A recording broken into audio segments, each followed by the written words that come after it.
Welcome back to Inglés 4.0, the radio show. Let's go!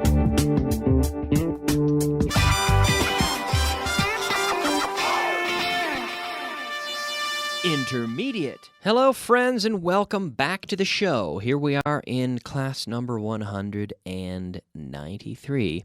And I was talking yesterday about how it's always so hot in this studio.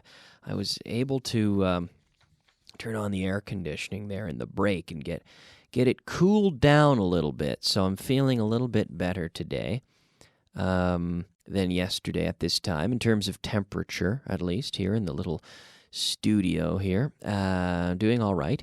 And we'll get started with a review of all versus whole. So yesterday we talked about this whole, W-H-O-L-E, pronounced like agujero, whole, H-O-L-E, but W-H-O-L-E, the whole, I ate the whole cake. So when we use whole, we say the whole something, so it's followed by a noun. Okay, I ate the whole cake. I saw the whole movie. The entire movie. I watched the entire movie. I saw the whole movie. I saw the whole thing. I read the whole book. I read the entire book. Now, those are the same. Those words mean the same thing. But entire is a bit less common, right? So, similarly, grammatically, whole and entire would be the same. But then all is used in the same type of sentences, saying the same thing, but in the idea of entero. Me leí el libro entero. I read the whole book, or I read all the book. So all followed by article and then the noun. I read all the book. Yes. All the office went to the beach on Friday. Everybody went to the beach. The whole office went to the beach. She asked for the whole collection. You could say she asked for all the collection. I drove all the way. I drove the whole way. Yes. We used the whole expense allowance. We used all the expense allowance. I saw the whole series. I saw the whole series. I saw all the series. I read the whole book. I read all the book. She drank the whole bottle. She drank all the bottle. He canceled the whole day. All his appointments. He canceled the whole day of appointments. He canceled all the day. He canceled all of his appointments. Okay? So remember, entire being a substitute for whole, being equivalent, and all and whole being used in a similar style of sentence, but the only thing we have to remember is that grammatically we build the structure, we build the sentence a little bit differently there. Now, yesterday we also looked at a way of saying en general. En general, we looked at the form on the whole. On the whole. So I don't agree. For example, I get along very well with my brother. And on the whole, I agree with him. We discuss a lot of things, and on the whole, we agree with each other. But we don't agree with each other all the time. But on the whole, we do. En general. In general as well. We can say in general in English. But it's more common to say on the whole, we agree with each other. En general, la ciudad es muy bonita. On the whole, the city is very pretty.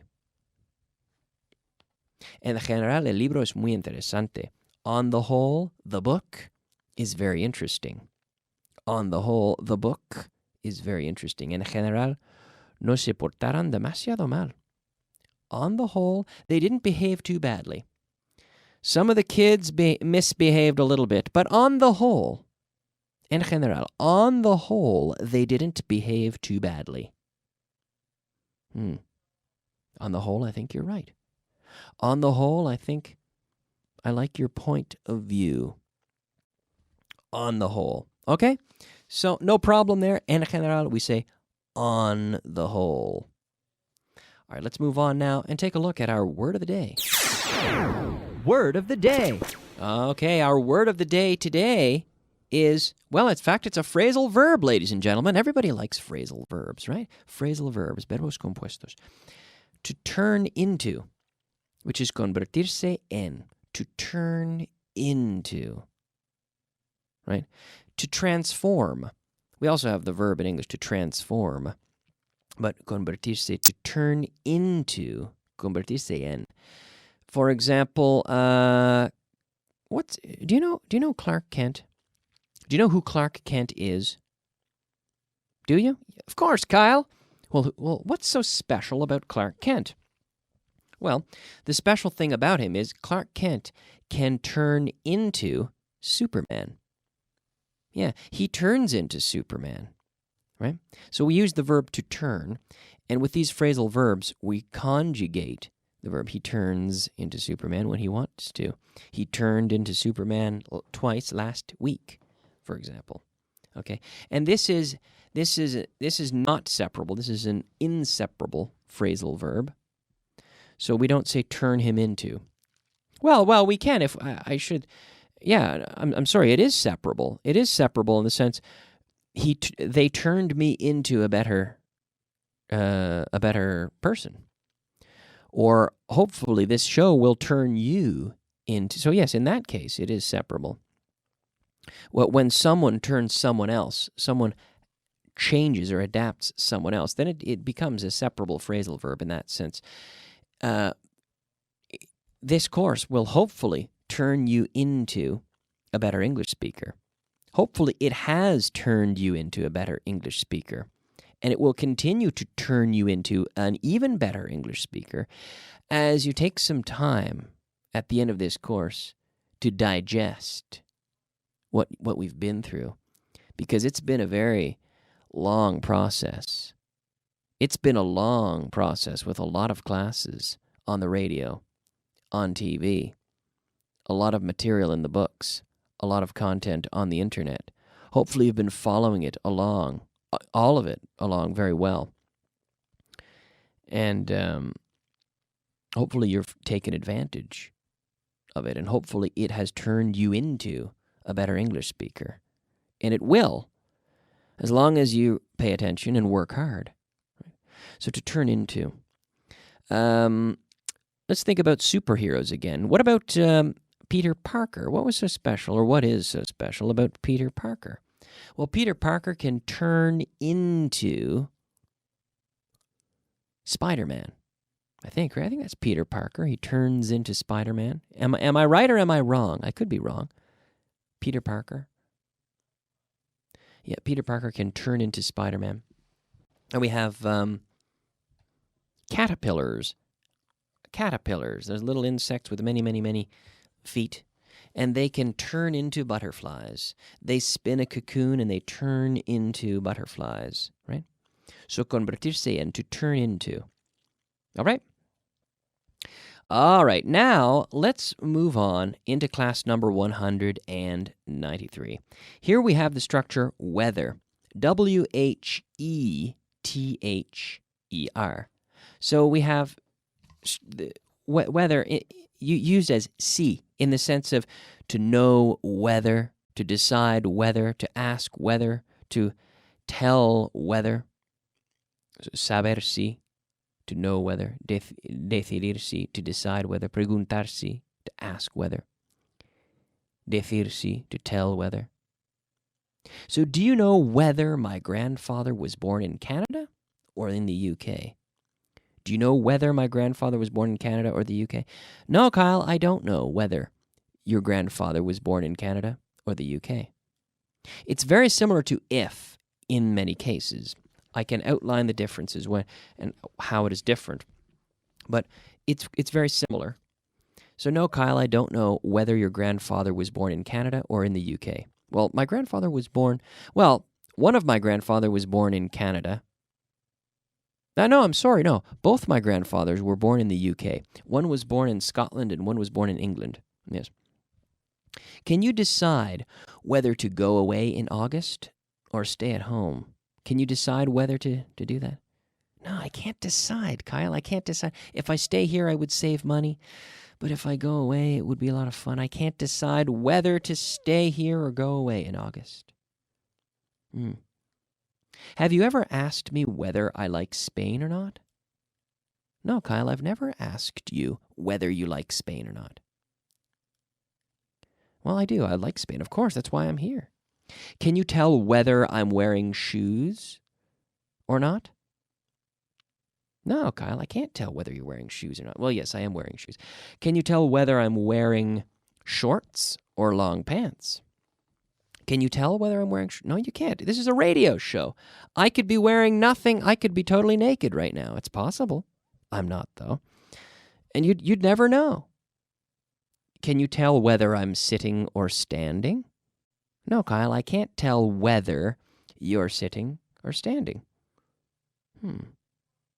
Ask me if I can decide whether I want to stay here late or go home early tonight.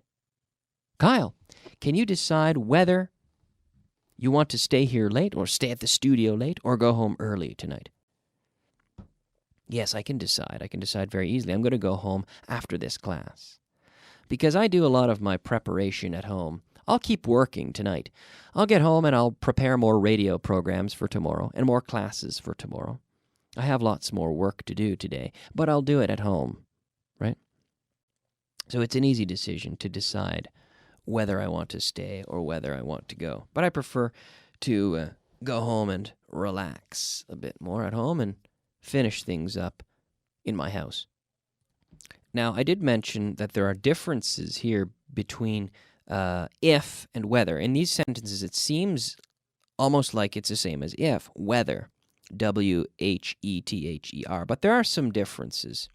For example, if is conditional and whether is not. So we have the example, I'll call you if I go. Te llamaré si voy. Okay? So if I'm not going to go, then I'm not going to call you, right? I will call you whether, I will call you whether I go or not. Te llamaré tanto si voy como si no. So there's not a condition here. I'm going to do it whether I'm going to call you whether I go or not. But if it's conditional, if it's dependent, then we use if. I'll call you if I go. Or I'll call you whether I go or not. Those are totally different things. Okay? So if is used in conditionals, whether is not used in conditionals. Secondly, we see that we use whether before an infinitive, and we do not use if. For example, I don't know whether to go or not. Pero no se puede decir, I don't know if to go. No se puede decir eso. I don't know whether to go or not. Finally, we use whether after a preposition. Okay? We say, it depends on whether you call me or not. It depends on whether you call me or not. We don't say it depends on if you call me. No. It depends on whether you call me or not. So there we have some of the differences. They're very similar, but they're not the same. If and whether. And this is explained again in your student guide, so I recommend you take a look at that. And we'll review all of this tomorrow. But let's move on now and take a look at our vocabulary of the day. Vocabulary of the day. All right, it is time for the vocabulary of the day, our 5 words of vocabulary. Our first word today, importador. Importador, very simple, importer. So someone who brings things into a country, for example, an importer. Spain imports petroleum. They're an importer of petroleum. Incentivo. Incentivo, very simple as well. Incentive. So pay is very often an incentive for work.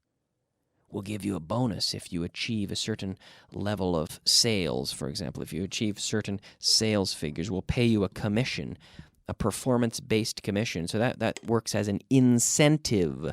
Incentivo, an incentive for you to work hard. Lógico. This is logical. So the word is almost the same, lógico, but logical. Logical, logical. A lot of English is logical. Yes, if you, I think people they worry too much about technical things, and they get too caught up in technical issues when learning a language. But most of English is logical, I think. I think so. Estabilidad. This is stability. These are very easy words, right? Importador, importer. Incentivo, incentive. Lógico, logical. Estabilidad, stability. Stability. So it could be, just like in Spanish, it could be the stability of a building. It's not going to fall over because it's stable. It has adequate stability. Or also, for example, a stable job. Stability is important when you're looking for a job. You want to know that your job will exist in 6 months. You want to know that the position is stable. Reconocer or admitir. Finally, to admit. Very simple, right? Very similar to the Spanish, admitir, to admit. Every day I admit. Yesterday I admitted. I admitted. So it ends in a T, and it is a regular verb, so it gets an extra syllable in the past. I admitted to what I had done. Yes, to admit. Admit. All right, now, finally, the very last point that we're going to look at is, will you? So, Kyle, end the class, will you? This is ¿quieres? In Spanish, but siéntate, ¿quieres? Sit down, will you? So here, you're being a bit forceful, you're being a bit, you're being, a little bit animated, a little bit aggressive, giving someone an order. Sit down, will you? Start studying, will you? Stop smoking, will you? So this is a fairly common structure. Recoge tus cosas, ¿quieres? So you're saying this, imagine saying this to a little boy. Recoge tus cosas, ¿quieres? The parent maybe is a little bit angry here. Pick up your things, will you? All right? So remember, study hard, will you? Right? So this is a structure, not a structure you're going to use every day, but it is a fairly common structure. Good to know. So we use this in the sense where you say, ¿quieres? A little tag at the end, ¿quieres? In English, we say, will you?